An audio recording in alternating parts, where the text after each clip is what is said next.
It's the Subway NFL post-game show, and after an emotional victory last week against the Denver Broncos, the Bears let an emotional one slip through their hands. 21-16, the Giants come back at Soldier Field and get the victory. The headlines were all written for him to be the scapegoat again, but he leads them down the field to a game-winning touchdown run by Ruben Drones. Hey, how are you folks? Jason Horowitz, NFL.com's Pat Kerwin, CBS Sports' Charlie Casserly. Guys, you look at this game, and 4 turnovers for New York, 3 of those responsibility of Eli Manning, and Chicago had no turnovers, yet New York still found a way to win the game. Charlie, what do you take out of this for the Giants? Well, let's start with Eli Manning. He played poorly for a big part of the game here, but he came back and led them on 2 long drives, made a number of clutch throws, showed mental toughness, leadership at the end of the ball game, showed big playability, all the things that he can do on a positive sense. He did today in this football game. Yeah, he really did. And, Pat, he was helped out because of the fact that they were able to run the football again. You know, and I think the Chicago Bear defense has been questionable against the run all year. They gave up 4.8 a carry today. Derek Ward has more Tiki Barber skills. They found a way to get him 183 yards, balance it up. Eli survives an incredibly poor start, goes 7 for 10 down the stretch for 105 yards. Yeah, you could, I mean, as this game was going on before the fourth quarter, you could picture what the headlines in the New York paper. I mean, he had 4 interceptions last week. He had already thrown 2. It also fumbled once today. I mean, it was going to be crucifixion again this week. But they won the football game. So you take a look the other side now, and you look at Chicago, they let this one go.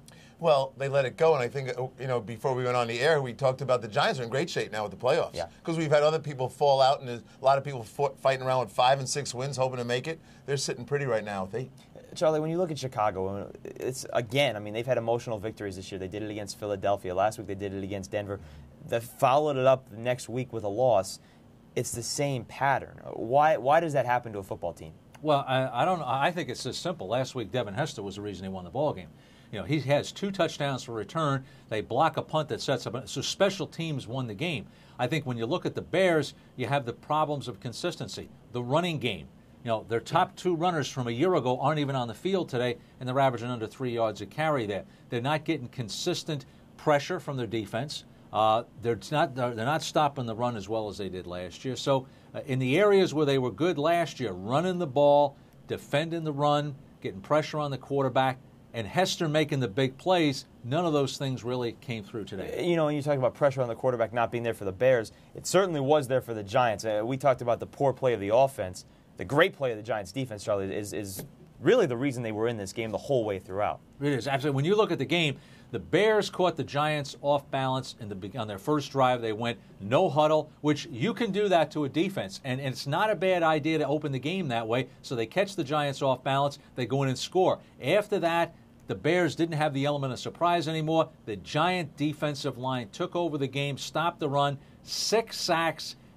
Grossman was never able to get settled in the pocket, and it's a credit because I'll tell you what, the Giants were hurting in the secondary. Aaron Ross wasn't in there, Jabril Wilson wasn't in there, then Mike Johnson gets knocked out, so they were holding their breath a little bit with that secondary. And James Butler, the guy that made the final play, knocking down the pass on the Hail Mary towards the end. Big picture here for Chicago, because at 8-4, the Giants are looking pretty good. Chicago 5-7 with Philadelphia, with Washington. Arizona won today. Minnesota won today. So those teams 6-6. The Lions 6-6. New Orleans lost. They're 5-7. Big picture for Chicago. It's jumbled. Doesn't look good. Playoffs at all? You know, I think Charlie said it best because the Giants won both sides in the trenches. So when you look at the Chicago Bears, I don't see guys with a hand on the ground that are going to help winning happen. The quarterback is hit and miss. The running game's not in place. The receivers didn't make some catches.